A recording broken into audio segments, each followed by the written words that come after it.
Seeing as Monster Hunter World took Capcom's fantastic series to new heights, to the point of being their best-selling video game ever, I was really interested to see how they'd follow up with Monster Hunter Rise. After all, World was a jump technically speaking for the series, so to jump backwards in tech with the Switch exclusive, at least until the PC version comes out next year, I was both anxious and ecstatic to see what Capcom would do. Luckily, what's here is a great mix of innovation, familiar features from World, and one fantastic Monster Hunter game. If you're new to the channel, make sure you hit that subscribe button, maybe hit the bell icon, and share the video with your friends if you found the video useful. Now let's get into the review, starting with story. As the name suggests, Monster Hunter is about, well, hunting monsters. And while yes, there's a story here, at the end of the day, the important part is just hunting monsters. That's to say that Rise's story is as much as alright as much as it is forgettable. Its story begins in the Kimura village, where we, along with our cat-like Palico and our dog-like Palamute, finally reach the status of a monster hunter. This all coincides with the rampages, an ancient series of attacks on the village by swarms of large monsters. With your Monster Hunter training only just beginning, you'll have to hunt monsters and master your skills to keep your feudal-themed Japan village safe and sound. The 20 to 35 hour story is primarily told through English sub cutscenes that, visually speaking, feel impressive for the Switch. With that said, Monster Hunter Rise isn't the Monster Hunter game to be played for story. It's not really a series known for it, so much so that when a game did have a story focus, the series called that installment Monster Hunter Story. Where gameplay in Monster Hunter World was a leap forward for the series, both in terms of mechanics and popularizing the series in the West, Rise doesn't feel like a forward or a back step. Instead, Rise stands alongside World as a new entry that encompasses a lot of those quality of life improvements introduced with World, while adding in its own unique features I hope become a new series staple. For anyone just wanting to get into Monster Hunter is all about hunting monsters. I mean, it's in the name. You're a hunter traversing these wide open terrains filled with small insects, fish, and oh yeah, of course, Goliath-looking monsters. Think of it like a boss rush video game where every boss fight is a giant monster that you can skin and harvest materials from in order to improve your armor and weapons and repeat. It's a marvelous gameplay loop that, thanks to the various monsters, each with their own unique attacks and animations, truly feel like one of a kind. As tantalizing as it may be on the surface, this isn't just some hack and slash game, it's a true by nature action RPG with a ton of depth. Perhaps more than it should have. While I have no complaints about its weapon system, which, by the way, features 14 different types, each with different buffs and nerfs depending on the monster you're fighting, I do think Capcom went overboard with its menus. I'm not a Monster Hunter fanatic, I like the series, but I'm not one to try to 100% everything or play for months on end. That's to say, I'm somewhere between a hardcore veteran and a newcomer, and boy did I think Rise's menus were overly complicated. You'll consistently have to dig through menus just to craft and upgrade items, and it's doable, but I can imagine it angering or frustrating someone just trying to get into the series for the first time because all their friends are playing it and they just want to be part of the fun. It just seems like an unwelcoming move by Capcom, and it's shocking because outside of the complicated menu system, Monster Hunter Rise is one of the most approachable games in the series. Rise incorporates quality of life improvements introduced with Monster Hunter World, such as instant loading worlds, holding an infinite amount of weapon sharpening, and healing while moving. Missions are now neatly organized between story-specific ones and those that are more meant for challenges. The distinction between the two types help keep the content organized. The pacing in general just feels improved with the wide variety of monsters at the start of the campaign, though perhaps at the cost of the latter half of the campaign. Luckily, there are revisits to previous monsters with completely different attacks, so for the most part there's a wide variety of different monsters to fight and thus crafting more unique items in the process. Part of your weaponry is a new wirebug, perhaps my new favorite addition thus far.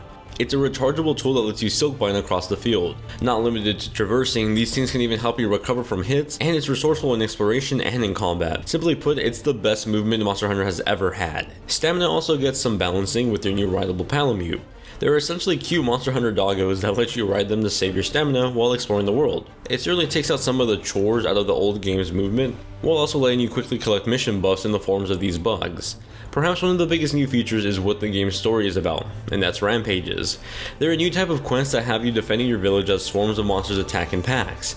It's an interesting mix of tower defense gameplay under the costume of Monster Hunter. That focus on large swarms of monsters is carried over to their new rideability feature that lets you ride monsters if you take them down with a wirebug. Having full control of these monsters feels epic, like creating your very own kaiju battle, which, by the way, very excited to go see Godzilla vs King Kong. Ultimately, there's a lot to do in Monster Hunter Rise, and a lot of it is paced and organized well. While you do get quite the variety in the first half, you might start to feel some weaker content toward the end of the game. However, with a lot to do, there's plenty of content to keep you busy, including upcoming already announced expansions. We've had quite a few visual showcases on Nintendo Switch over the last 4 years. Breath of the Wild immediately comes to mind, Mario Odyssey, Luigi's Mansion 3, Link to the Past, and Octopath Traveler. The pattern among those games, at least for most of them, is that they're made by Nintendo, so it's especially shocking to see Monster Hunter Rise come out as a new contender for one of Switch's best looking games. Powered by the same RE engine that's being used in the upcoming Resident Evil Village game, Monster Hunter Rise looks gorgeous for Switch standards. Capcom has refined the engine to run on Switch, and the fruits of their labor are here at the forefront. In terms of performance, Monster Hunter Rise is shockingly stable. In dock mode, the gameplay runs at a locked 30 frames per second at a resolution of 1344 by 756. Despite not being a full 1080p picture, the end result is a sharp looking picture that introduces a bit of noise but surprisingly looks good. Part of the reason I think is the lovely aesthetic that's ever present. For example, the village here is smaller than that of Worlds, but it's condensed with plenty of life. There's a lot of animation, whether it's petals falling, the NPCs around you, and so on. Sure, it's not as dynamic as Worlds, but boy does it look good. In handheld mode, the resolution is dropped down to 960 by 540, making it a little blurrier than the Vita screen, but it's still good enough to see in action.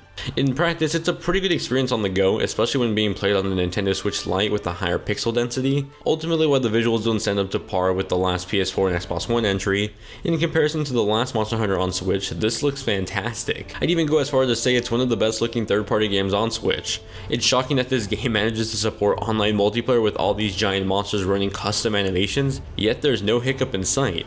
Of course, some drawbacks are done, like some of the enemies running at lower frame rates in the distance, but it's a clever power cutting measure that's acceptable. Monster Hunter Rise delivers when it comes to music. Immediately upon reaching the title screen, you're introduced to a lovely maiden song that feels reminiscent of some older Fire Emblem Fates music, and boy did that game have good music. Between you and me, the title screen is probably the monster that took me the longest to beat. But that's probably just because I did sit there and listen to the music. In the actual game, the different music left a memorable impression as I frequently explored areas coming across monsters to take on. On the actor performance side, deliveries were great, but felt a bit awkward at times with the oddly timed lip sync. That's not completely the fault of the actors though, but more on the audio director trying to get the English dub to work with the Japanese focus animation. In the end, the English dub was adequate, but it was the music that ultimately stood out here with the encompassing ambient sound design. Monster Hunter Rise is a worthy successor to Monster Hunter World that carries over its quality of life improvements while adding in some amazing new mechanics. Being able to move while healing makes going back to older Monster Hunter games feel dated, while the use of the wirebug completely changes the game for Monster Hunter combat. I love it so much. With that said, the early hours of Monster Hunter can feel a bit bloated with the number of menus and in-game tutorials that are bound to scare newcomers rather than welcome them.